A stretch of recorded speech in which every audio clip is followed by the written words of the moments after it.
Hello friends, welcome to NCERT classes by Bhadana. और आज हम आपके लिए लेकर आए हैं बेसिस ऑफ ऑर्गेनिक केमिस्ट्री का लेक्चर नंबर 3। हमने लेक्चर नंबर 1, लेक्चर नंबर 2 अगर आपने नहीं देखे तो आप जाकर उन्हें देख सकते हैं। इस थर्ड पार्ट में या आप बोल सकते हैं थर्ड लेक्चर में बेसिस ऑफ ऑर्गेनिक केमिस्ट्री आपको क्लियर कराया जाएगा, क्योंकि ऑर्गेनिक केमिस्ट्री बिना बेसिस के संभव नहीं है कि आप उसे पढ़ सकें। ये हमने बहुत ही इंपॉर्टेंट चीज़ों को लाए हैं और इससे आने वाले लेक्चर में आपको 2 लेक्चर में IUPAC नेमिंग भी क्लियर कराई जाएगी। तो स्टार्ट करते हैं डिग्री ऑफ अमीन या क्लासिफिकेशन ऑफ अमीन। देखिए, हम इसे फंक्शनल के नेमिंग मतलब फंक्शनल के अनुसार हम इसे NH2 लिख सकते हैं, या एलिमेंट के अनुसार डिग्री ऑफ अमीन को हम NH2 लिखते हैं। तो डिग्री ऑफ अमीन का मतलब है कि जो अमीन, कहने का मतलब ये है, डिग्री ऑफ अमीन का क्या मतलब है कि जो अमीन जिस कार्बन से डायरेक्टेड अटैच है उस कार्बन की ही डिग्री अमीन है। आप ऐसे लिख सकते हैं कि जो अमीन है इसकी भी 4 डिग्री हैं। There are 3 types of degree. इसकी भी 3 तरह की डिग्री हैं, 3 टाइप्स ऑफ डिग्री। कि ऐसा भी पॉसिबल है कि जो अमीन है वो 1 डिग्री कार्बन के साथ अटैच हो, 2 डिग्री और 3 डिग्री के साथ अटैच हो। तो कहने का मतलब है जो अमीन जिस कार्बन से डायरेक्टेड अटैच है उस कार्बन की ही डिग्री अमीन है। जैसे प्राइमरी, सबसे फर्स्ट पार्ट आता है कि भाई प्राइमरी अमीन क्या है। आप लिख सकते हो कि जो प्राइमरी अमीन है उसे हम 1 डिग्री बोलते हैं। तो आप ऐसे लिख सकते हो कि द अमीन यानी कि NH2 is directed attached to the 1 degree carbon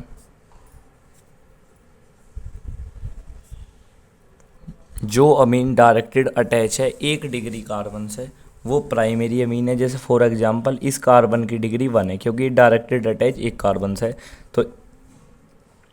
तो अगर इससे NH2 जुड़ रहा है यानी कि अमीन जुड़ रहा है तो इसकी भी अमीन की डिग्री 1 होगी। तो 1 डिग्री अमीन, यानी कि कहने का मतलब कंसेप्ट ये बोलता है कि अमीन जो है वो जिस कार्बन से जुड़ रहा है, अमीन जिस कार्बन से जुड़ रहा है उस कार्बन की ही डिग्री अमीन की डिग्री है। उसके बाद सेकेंडरी अमीन आप बोल सकते हैं। सेकेंडरी अमीन यानी कि 2 डिग्री अमीन। अब तो आप समझ ही गए होंगे, अब तो आप अपने आप भी लिख सकते हैं। सेकेंडरी अमीन यानी कि the Amin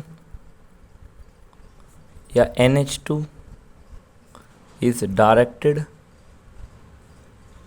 attached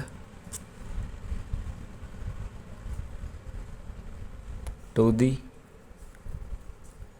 2 degree carbon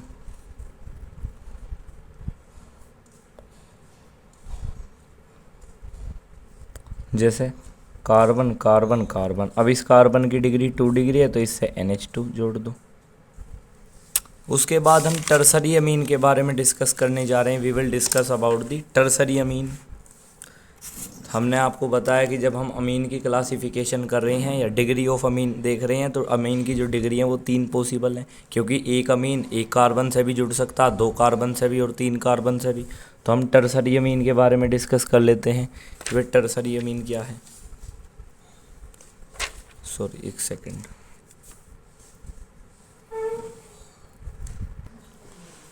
tertiary अमीन क्या है?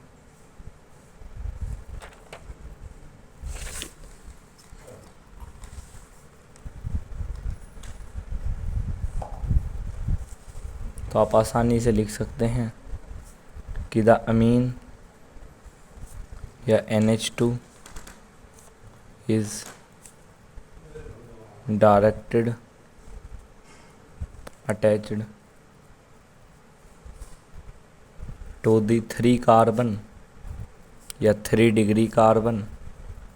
जो अमीन 3 डिग्री कार्बन से अटैच्ड है उसे हम टर्सरी अमीन बोलते हैं। जैसे example C C C C, ये 3 डिग्री है, इससे NH2 जोड़ दीजिए। कहने का मतलब ये है अमीन जिस कार्बन से डायरेक्टेड अटैच है उस कार्बन की डिग्री ही अमीन की डिग्री है। तो आप इसे 3rd डिग्री अमीन भी बोल सकते हैं। उसके बाद the most important topic the basis of organic chemistry, this is the alpha, beta and gamma carbons. शायद आपने पढ़ रखा हो और शायद आपने ना भी पढ़ रखा हो। तो अल्फ़ा, बीटा और गामा कार्बन्स क्या हैं, सबसे पहले हम इनके बारे में जानते हैं। देखिए द अल्फ़ा कार्बन क्या है, द कार्बन इज अटैच्ड, जो कार्बन अटैच्ड होता है, the carbon is attached to the functional group, जो कार्बन अटैच्ड होता है टू द फंक्शनल ग्रुप से, functional group is called the alpha carbon, alpha carbon. यानी कि जिस कार्बन से फंक्शनल ग्रुप अटैच होगा उस कार्बन को हम अल्फा कार्बन बोलते हैं। एंड दी नेदर बोर, यानी कि उनके पड़ोसियों को हम बीटा और अल्फा कार्बन्स के नाम से जानते हैं। जैसे फॉर एग्जाम्पल हम ले सकते हैं, जैसे CH3, CH, CH और CH3। अब यहाँ आपका फंक्शनल ग्रुप लग रहा है COOH, यहाँ हमारा। तो जैसे आपने इधर से आपने नेमिंग करनी स्टार्ट करी, तो जैसे फंक्शनल ग्रुप हमारा ये है, जहाँ भी फंक्शनल ग्रुप है, जिस कार्बन से अटैच फंक्शनल ग्रुप है, यानी कि वो अल्फा कार्बन है, उसके पड़ोसी बीटा कार्बन और उसके पड़ोसी गामा कार्बन। अब ऐसे बहुत सारे बच्चे होंगे, अगर इधर कार्बन नहीं है कोई दिक्कत नहीं है, आपको सीरीज वाइज बांटना, जैसे बीटा बीटा गामा, ठीक है। दूसरा भी हम एग्जाम्पल ले सकते हैं, जैसे CH3, CH, CH और CH3।